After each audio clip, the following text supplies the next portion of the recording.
Welcome to today's lecture on pulmonary stenosis. In this comprehensive script, we will delve into the intricacies of this condition, including its definition, classification, hemodynamics, pathophysiology, clinical presentation, diagnostic evaluation, management strategies, interventions, surgical approaches, long-term follow-up, and prognosis. Get ready to explore the world of pulmonary stenosis in great detail. So let's begin. Pulmonary stenosis is a condition where the pulmonary valve or artery narrows, impeding blood flow from the right ventricle to the lungs.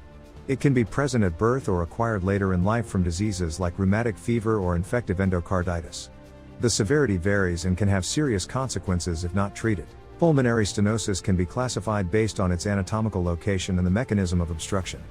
The types include valvular, subvalvular, and supravalvular pulmonary stenosis.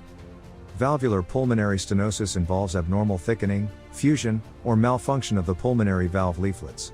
Subvalvular stenosis occurs below the valve, as a result of muscular narrowing of the right ventricular outflow tract. Supravalvular stenosis is characterized by a narrowing in the main pulmonary artery, above the valve. Each type presents its unique hemodynamic consequences and clinical features, requiring tailored management strategies. To comprehend the hemodynamics of pulmonary stenosis, we must explore the pressure and flow dynamics within the heart. The degree of stenosis determines the pressure gradient across the valve, affecting the right ventricular workload. As the stenosis worsens, the pressure in the right ventricle increases, leading to right ventricular hypertrophy and potential right heart failure. The obstruction also alters pulmonary artery pressures and pulmonary vascular resistance. Understanding the hemodynamic changes assists in determining the severity of stenosis, planning interventions, and anticipating complications. Pulmonary stenosis involves structural abnormalities and altered blood flow dynamics. Congenital cases result from abnormal embryological development or genetic factors. Acquired forms occur due to inflammation, infection, or previous cardiac surgeries. Understanding pathophysiology is crucial for diagnosis and management. The clinical presentation of pulmonary stenosis can vary depending on the severity of obstruction. Common symptoms include cyanosis, exertional dyspnea, exercise intolerance, chest pain, and syncope. Infants may exhibit failure to thrive, poor feeding, or a heart murmur during routine examinations. On physical examination, characteristic findings include a systolic ejection murmur, palpable thrill over the pulmonary area, and a narrow split-second heart sound. Recognizing these clinical features assists in early detection, prompt evaluation, and appropriate management strategies. The diagnostic evaluation of pulmonary stenosis involves a combination of imaging modalities and electrocardiography. Imaging techniques such as echocardiography, cardiac magnetic resonance imaging, MRI, and computed tomography, CT, scans provide detailed anatomical and functional assessment of the heart and pulmonary vasculature. Electrocardiography helps identify specific electrical abnormalities associated with pulmonary stenosis, such as right ventricular hypertrophy and right axis deviation.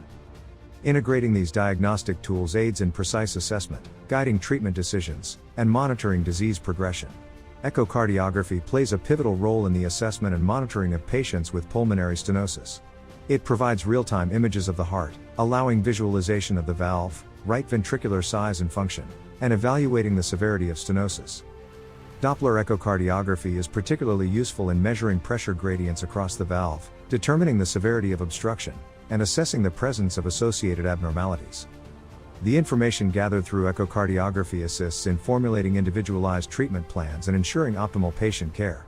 Cardiac catheterization and angiography serve as invasive procedures for the evaluation and quantification of pulmonary stenosis. During cardiac catheterization, a thin, flexible tube, catheter, is inserted into a blood vessel and advanced to the heart. Pressures and oxygen levels are measured at various locations, providing valuable hemodynamic data. Angiography involves the injection of contrast dye to visualize the pulmonary artery, pulmonary valve, and surrounding structures. These procedures aid in confirming the diagnosis, assessing the severity, and guiding interventional or surgical interventions. The management of mild to moderate pulmonary stenosis often focuses on regular monitoring and medical therapy. Regular follow-up visits allow for ongoing evaluation of symptoms, physical examination findings, and echocardiographic measures. Serial imaging studies help identify disease progression or the need for intervention. Medical therapy primarily aims to alleviate symptoms and prevent complications. Medications may include beta blockers, diuretics, and antibiotics for endocarditis prophylaxis. Close patient monitoring ensures timely intervention if there is evidence of progression or worsening symptoms. In severe cases of pulmonary stenosis, interventions such as balloon valvuloplasty or surgery can be performed. These procedures aim to relieve the obstruction and improve blood flow. The choice of intervention depends on patient factors and the severity of the stenosis. In a video on pulmonary stenosis, we discuss surgical approaches. Valvotomy widens valve leaflets. Valve replacement is used when repair is not possible. Choice of valve depends on patient age, durability, and anticoagulation risk. Optimal surgical techniques ensure better long-term outcomes. Long-term follow-up plays a crucial role in the management of pulmonary stenosis to monitor for complications and ensure optimal outcomes.